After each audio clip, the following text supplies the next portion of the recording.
All right, everybody, we're following Kevin Wright. This here is where they used to fish, the Blue Hole, and I'm gonna go up here and follow him to the encounter. We'll hand the phone off to Heather. He's up there in front of us in his Dodge. We're just gonna see where him and his brother had the encounter. And the thing is, there's gonna be a lot more houses, you know, from the mid '80s. Probably a lot more building, and we'll see here what he's pulled over.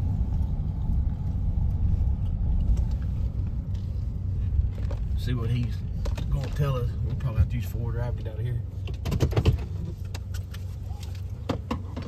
All right. Hunter's on this, so I know we're all right here. Oh, they do? Okay. Yeah, Dave and them on that, so I ain't worried about that. How you doing? Have you met Heather yet? I don't think I have. There's Heather. It's Kevin. She's watched your interview and probably knows some of your family too. So right here is where we had our bikes. Okay. Right over here, we had our bikes right here, and then there was I don't know if it's still there or not. The trail we walked down right here, go down to the creek. Me and Eric would. Really good fishing spot, right? Oh yeah, we go. Yeah, it's a semi-trail. It was steep. We were crazy, of course. We walked. We'd go down this right here and go on down to the creek, and then we'd walk around the bank. And we'd go down there. There's a flat spot, and we'd fish out there. We'd swim over the sandbar. It used to be. Come up when the creek gets down. We'd swim stuff out there. But yes, the Blue Hole. So y'all live back this way. This way, yeah. Okay, so we put our bikes over here on the side of the road, and our German Shepherd at the time, Highway, Joe named him. His name was Highway. He'd follow us, you know. He'd come down to the creek with us, and that day he stayed down there. I don't know why. Normally every time we leave, he'd follow us. But we had our bikes. We picked them up, and instead of riding them up the hill, you know, I guess we were tired from swimming and stuff with lazy, so we walked them up the hill. We started walking up this hill, and it was on up here. We had to get on up to the top of the hill. you say you know who owns this side over here now? Yeah, the hunter's on that. Okay. At the time, there was a house right there. Dunk Mammy lived in. That's what they called them. Dunk Mammy lived in it, and I guess Dave and them had it bulldozed down because it was pretty rough. They, you know, I don't want to say there's nothing ugly about them, but it was people. It was in the way, huh? Yeah. So all this, of course, you're saying this fence and stuff's brand new? Not actually. There's always been a fence here. They look like they just redone it or something. There's always a fence here, and there was always a fence over here. This house wasn't here. Okay. These people had bought this. There used to be a fence run down through here too. There's a lot more. I mean, people. You know, we're talking about mid '80s, right? Oh yeah, yeah. So there's a lot of building around here. That place wasn't even there. The barn is still here. I don't know if they changed anything on it. Is it on over the hill over here? Yes, right there. It's that red barn here? Yeah, that's actually the barn right there. Where he went in was this wood line right here. Is actually it's where this is the field across. When we got up here, he was right up here, and we walked all the way up. I don't know if somebody else probably owns this now. Yeah. Yeah, and I'm sure it looks a lot different too. Yeah, they got doors on it now. It didn't have doors on it then. Did they put siding on it and stuff? Yeah, all now? that was open. Look at that stump. That tree up there. Good gracious. See on the edge of the road? Oh, yeah. Good gracious, what a tree. Anyway, sorry, y'all. That's a good one. But, you know, you're talking about a lot more buildings around. Yeah, it's been a lot of changes since then. These buildings down here on the right wasn't there. We were the only house down here. They were the next house, actually. All that wasn't there. Yeah, somebody has recently put this fence up. Well, I think, look, see this horse barn here? Yeah. and there's several houses that look like somebody from out of state might have bought it, and they built some big. There's a beautiful house right down there, close to where we live, man. It's beautiful. But so where that barn's at right there, and when we got on up here to about the curve where it starts curving, well, I'd say when I got on that hump right there, right before where it starts curving there, is when I noticed it.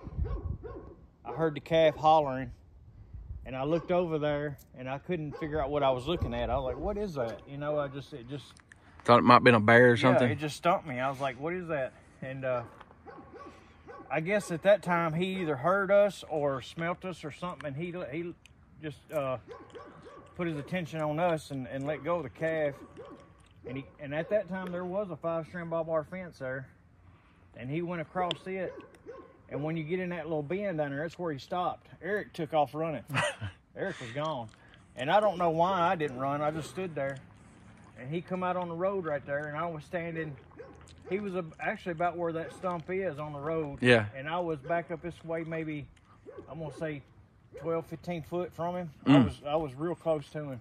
So with this fence here, of course, it used to be a 5-strand barbed wire fence. And I'm sure it had more trees and everything in it. Yeah, it was a lot different then. So you got to see this thing walk across this field here? It went from there all the way across the field, and it went in down there, and it looked back at us, and then just went on down off in the woods. Y'all, we're talking about that corner down there is what, 200 yards? Yeah.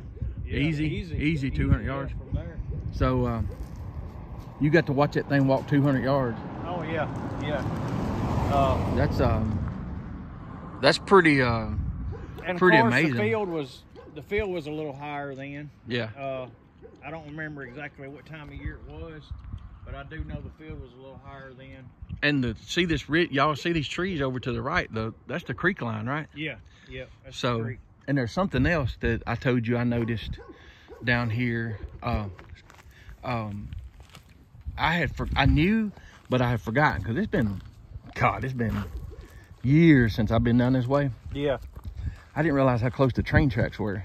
Oh yeah, they're just right over there. Yeah. So this thing, y'all, without this house here, was this wooded here? Like I see some of those. They cleaned it up a lot. Yeah. See, there's they left most of the hickories. Yeah, all these trees y'all see right here, pretty much all of them, 90% of them are better, are hickories. So they would have cleaned that out and left those. And there's an old fence over there. Yeah. but the thing is, yeah, I could see the train from my bedroom window. The train track clears out over there, and I could see and hear the train every night when I'd be laying in bed. And we used to go right down here. You going around the bank, and the railroad bridge is actually right down there. We used to camp under. On the right side of the creek. Mm-hmm. So that train track runs around the right side of this creek we're looking at now. Yeah. And so we know any animal needs water and food. Mm-hmm. And we've heard several stories about the Bigfoot traveling train tracks. Yeah. I mean, I've heard, people talking about seeing them on the tracks and stuff. Yeah. And with as rural as this used to be, I know y'all fish this a lot. Because if I'd have lived here, man, if I'd have lived here, oh my God. I used to wear it out. We'd fish. There's a big old rock down here. Yep, still there. And I used to get on it and fish right in front of it, and I'd wear bluegill out, man. I mean, it was an awesome little creek to fish. It was fun. We frog gigged it and fished it and seined some hoes back there behind the house. There's some turtles out there now. I wonder if there's any access to fish it now, or if it's private land all the way. I don't really know. If the hunter's still on that, I'm sure you could still get down there and fish. Did the turtles just come off those logs and make that? Yeah. Okay. But it was a good little creek to fish, man. We used to wear it out. And a lot of people, Kevin, tell you the truth, might call this a river. Yeah. You know what I mean? Because Fountain Creek's probably this wide in places, but I don't know. There's very few deep spots like this. Yeah. Is it deep along? There's some places where it gets on up here to your neck, And actually, there's some places it gets a little wider. So it's a pretty good sized creek, especially when it's up, man. It's really pretty good sized creek. How would you like to go walking along the shoreline and looking for footprints? Now that you know what I mean? Yeah. So did y'all, after your initial encounter, you were what, about 12 or 13 maybe? Yeah. Did y'all come back you said you came back and fished here, right? Yeah, we still came back. We still camped in the woods. We didn't think nothing about it because At first, I was a little spooked. It took me a few days to get over it, but I figured, you know, if he's out here, he could have done hurt us or would have done hurt us. If he hadn't by now, what's the, you know, right? Sure, we're all right. So, y'all, I'm gonna put my finger on it. Right there. If y'all see that flat spot right there, that's the train tracks. That tree that leans out, it's growed up a lot now. We broke the limbs off of it, and we used to get up on it and jump off in the water. There's a pretty deep hole right there under that tree. If y'all follow my finger, that's the train track. Yeah, right there. Yeah, right. You can't see it. We can see it, but you can't see it. So. Yeah, the train tracks are right up there. I can't. Here's what happened, Kevin. I had to take a lady home the other day, and I came in the back way. She lives on Anna Station on the other end. Mm-hmm. And when I come through here, I'm like, this might be. When I crossed the road here, and then I saw that sign that said Blue Hole. Yeah, I didn't even know they put the sign up. To me, it looks like people from California or something coming here with money. Yeah. Because the vehicles they have over here, and it might be somebody we know. Yeah. Or, you know, that's got money too. Yeah. But yeah, somebody definitely tried to make it into a camping spot or something down there, or like a picnic area. All that wasn't there. And what's the name of this creek? You know? I don't really know. I don't either. I've seen they put a sign up dedicating it to Galen, and you know, me and Eric grew up going down Galen's farm, Galen Richardson. Yeah. Jimmy and James and all them. I see they named. I didn't even know that they named the bridge after him. I mean, he's been gone, rest his soul, for several years now. But you know, I didn't even know they had named it. I fully expect somebody to come down and run us off. But as long as we're on the right of way, you know what I mean? Yeah. I had no idea they named this after Galen. That's cool. No clue. He was a good man. I'm gonna tell you, that's one of the best men I've ever had the privilege to encounter in my life. He was a real good man. He called me and Eric Boy and Toy. That was our nicknames. He told Daddy one day, he said, "You ain't got to worry about them boys swimming. They swim like ducks." He was a good fellow. Hey, back then though, we got out and did things, you know. Oh yeah. And me and Eric, we rode our bikes all the way to town. How far over that way you think your house was that you lived in from here? Oh, it's just right down. When you get around that next curve I showed you, yeah, it straightens out and it's a curve. We lived in that curve. Okay. It's just right down the road, just right down the hill. So like half a mile or so, maybe. Yeah, okay. Yeah. Mm-hmm. I know that barbed wire fence was there because I run through it. That's what when his fence on the right was there, it was barbed wire because I went through it on a bicycle. That's what I had to get 256 stitches in my arm. I think I remember that. Yeah, it cut the crap out of me. And Eric's one ended up with an arrow in his tongue, wasn't he? No, that was me. Was that you? That was me too. Yeah. This man right here fell on a. Thank God it was a target tip and it wasn't a hunting. You know what I mean? You'd been in trouble. No, actually, it was a broadhead. Was it? Yeah, but what it was Joe had been out shooting it. Yeah. And the end of it, he got and broke it off in several places. Yeah. So it wasn't real bad. Yeah. I remember seeing the hole in your tongue, under it. It went under my tongue, and Billy and my daddy just grabbed a pair of pliers and yanked it out. My mouth was swollen. I couldn't talk for 2 weeks. They was like, "He'll be all right." Y'all, this is the way things was back then. Was, man. It was. Hey, I've been family doctored myself for things, home remedies, and hey, our parents they knew how to do everything. They thought they raised us up tough. Castor oil and duct tape, man. If they couldn't fix it, using trouble. That's right. That's right. All right, Your daddy taught me to swim, like I told you. You know, he threw me in the deep end. It's swim or sink or swim, man. That's what it was with Doug. Oh man, it's people think something. Well, you won't get into that, but if some people saw or really heard things that we did, they're like, "Why would your parents let you?" You know, they were always working, right? Today, they would think we were being abused. You know, they were always working.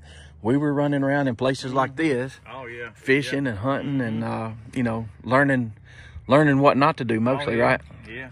But they knew if we were in the woods or in the creek, we was all right. Yeah. You know. Yeah. I mean, something couldn't get in trouble way out here. You know? Yeah. If something did happen, we'd come home, running home, and you know. But I remember Eric would do. You know, he done some stuff one time. He got in trouble. He busted some bottles down there on the road, and Daddy got that butt that time. Busted some tail. Mm-hmm. But y'all see.